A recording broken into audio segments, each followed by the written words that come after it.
ഇന്ന് നമുക്ക് വളരെ സാധാരണമായി കാണാൻ സാധിക്കുന്ന ഒരു ശ്വാസകോശ രോഗമാണ് ആസ്മ. ഇത് കുട്ടികളിലും മുതിർന്നവരിലും ഒരേപോലെ കാണുന്ന ഒരു അസുഖമാണ്. ആസ്മ എങ്ങനെയാണ് ഉണ്ടാകുന്നത്? ഇത് ആസ്മ ഉണ്ടാകുന്നതിനുള്ള ഒരു പ്രധാനപ്പെട്ട കാരണമാണ് അലർജി. നമ്മുടെ ശരീരം നമുക്ക് ചുറ്റുമുള്ള ചില പ്രത്യേക വസ്തുക്കളോട് അമിതമായി പ്രതികരിക്കുന്നു അല്ലെങ്കിൽ റിയാക്ട് ചെയ്യുന്നു. ഉദാഹരണത്തിന് പൊടി, പുക, അതുപോലെ പൂമ്പൊടികൾ, ചില ഫംഗസുകൾ, വളർത്തു മൃഗങ്ങളിൽ നിന്ന് വരുന്ന ചില രോമങ്ങൾ, ഇതൊക്കെ അലർജി ഉണ്ടാക്കുന്ന ചില വസ്തുക്കളാണ്. ഇതുപോലെ തന്നെ കാലാവസ്ഥയിൽ വരുന്ന വ്യതിയാനം, അമിതമായി വ്യായാമം ചെയ്യുക അല്ലെങ്കിൽ അമിതമായ മാനസിക സമ്മർദ്ദം, ഇതൊക്കെ ആസ്മയുടെ രോഗലക്ഷണങ്ങൾ കൂട്ടുന്ന ചില കാര്യങ്ങളാണ്. ഇതിനെ നമ്മൾ ട്രിഗേഴ്സ് എന്ന് പറയും. നിങ്ങൾക്ക് ആസ്മയുണ്ടോ എന്ന് എങ്ങനെ അറിയാം?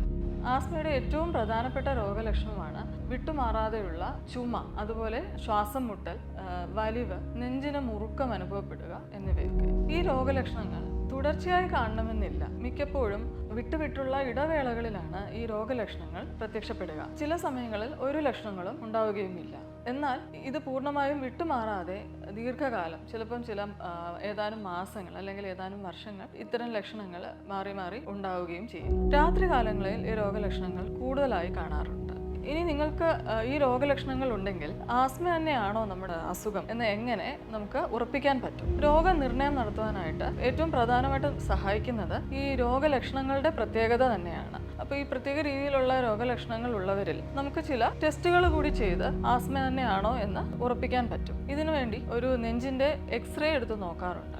ആസ്മ ആണോ അതോ ഇപ്പം ശ്വാസകോശത്തിൽ മറ്റ് ഇൻഫെക്ഷനോ ന്യൂമോണിയ ഉണ്ടോ, മറ്റെന്തെങ്കിലും അസുഖങ്ങളുണ്ടോ എന്നും കൂടി നമുക്ക് ഇതുവഴി അറിയാൻ പറ്റും. ആസ്മ ആണോ എന്ന് നിർണ്ണയിക്കുന്നതിനുള്ള ഏറ്റവും പ്രധാനപ്പെട്ട ഒരു ടെസ്റ്റാണ് പൈറോമെട്രി അല്ലെങ്കിൽ ലങ് ഫംഗ്ഷൻ ടെസ്റ്റ്. ഇത് നമ്മുടെ ശ്വാസകോശത്തിന്റെ പ്രവർത്തനക്ഷമത മനസ്സിലാക്കാൻ ഉപയോഗിക്കുന്ന ടെസ്റ്റാണ്. ഈ ടെസ്റ്റ് ചെയ്യുമ്പോൾ നമുക്ക് ശ്വാസ തടസ്സമുണ്ടോ എന്ന് അറിയാൻ പറ്റും. ഇപ്പോൾ ടെസ്റ്റുകൾ നടത്തി നമുക്ക് രോഗം നിർണയിച്ചതിന് ശേഷം ചിലപ്പോൾ ചില രക്തപരിശോധനകൾ കൂടി ആവശ്യമായിട്ട് വരാറുണ്ട്. പ്രത്യേകിച്ച് അലർജിയുടെ ലക്ഷണങ്ങളുണ്ടോ എന്ന് തിരിച്ചറിയാൻ വേണ്ടിയിട്ടാണിത്.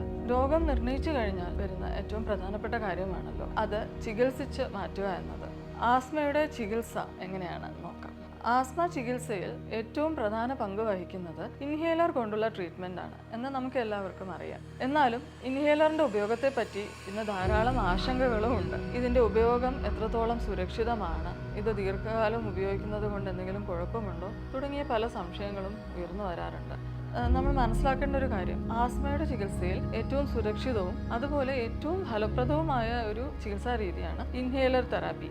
ഇതിന് കാരണം ഇൻഹേലർ ഉപയോഗിക്കുമ്പോൾ നമ്മൾ വളരെ ചെറിയ ഡോസിലുള്ള ഒരു മരുന്നാണ് നമ്മുടെ ശ്വാസകോശത്തിലേക്ക് എത്തിക്കുക. മാത്രമല്ല ഇത് ഡയറക്റ്റായിട്ട് നമ്മൾ ശ്വാസകോശത്തിലേക്ക് എത്തിക്കുന്നത് കൊണ്ട് നമുക്ക് മരുന്നിൻ്റെ പാർശ്വഫലങ്ങളും വളരെ കുറവായിരിക്കും. നമ്മൾ മറ്റു രീതിയിലുള്ള ഏതെങ്കിലും മരുന്നുകൾ, അതായത് ഗുളികകളോ അല്ലെങ്കിൽ ഇഞ്ചക്ഷനോ എടുക്കുമ്പോൾ നമുക്ക് ആവശ്യം വരുന്ന ഒരു ഡോസിനേക്കാൾ വളരെ ചെറിയ ഡോസ് കൊണ്ട് നമ്മുടെ രോഗം മാറ്റാൻ സാധിക്കുന്നു. അതുകൊണ്ട് ഇൻഹേലർ ഉപയോഗിക്കുമ്പോൾ നമ്മൾ യാതൊരു രീതിയിലും പരിഭ്രമിക്കേണ്ട ആവശ്യമില്ല.